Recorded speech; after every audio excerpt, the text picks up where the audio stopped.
Baby. Long ago when we were little, me and Chrissy did something bad. We said we were going to Annie's house to play, but we didn't.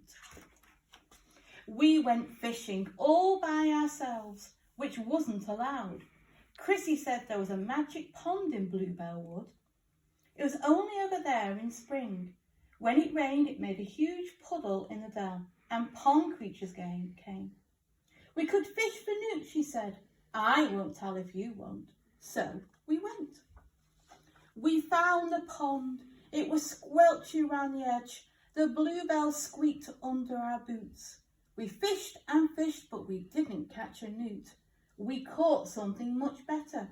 We caught a bog baby.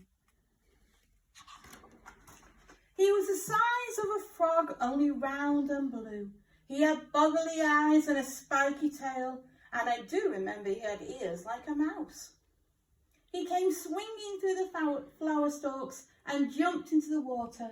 He floated up and down on his back and sucked his toes. That's when I fished him out. He didn't struggle. He sat in my hand and looked surprised. He was as soft as jelly, like he had no bones. When we stroked him, he flapped his wings. They were no bigger than daisy petals. They seemed too small for him to fly. Chrissy said he might be able to fly if we blew on his wings. We blew and blew, but all we did was blow him onto the mud. He didn't try to escape. He just sat still with his paws over his eyes.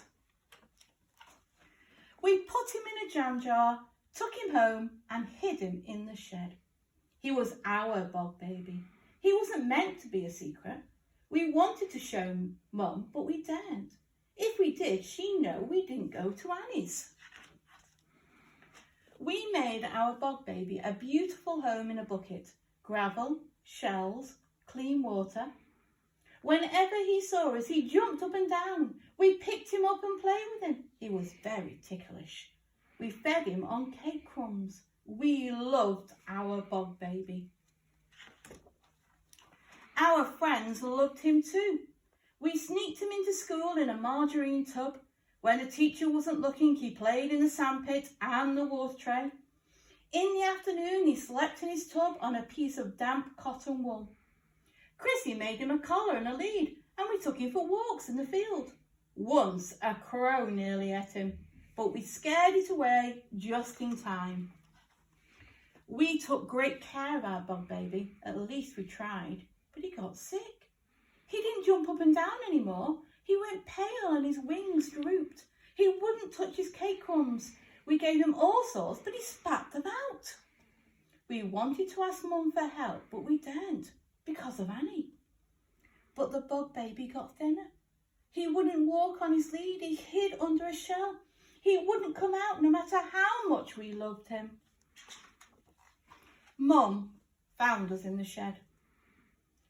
Chrissy wouldn't say why we were crying. We promised not to tell, but I blabbed. Mum wasn't angry though. When she saw who was in the bucket, she smiled and her eyes went misty. She said she hadn't seen a Bog Baby since she was little. Please make him better, we cried. We love him so much. I know, she said. But the Bog Baby is a wild thing. He doesn't belong here. He isn't meant to eat cake or walk on a lead or sleep in a tub. She picked up the bucket and we followed her out. If we really loved the Bog Baby, we had to do what was best for him, no matter how much it hurt us. That was real love. That's why we let him go.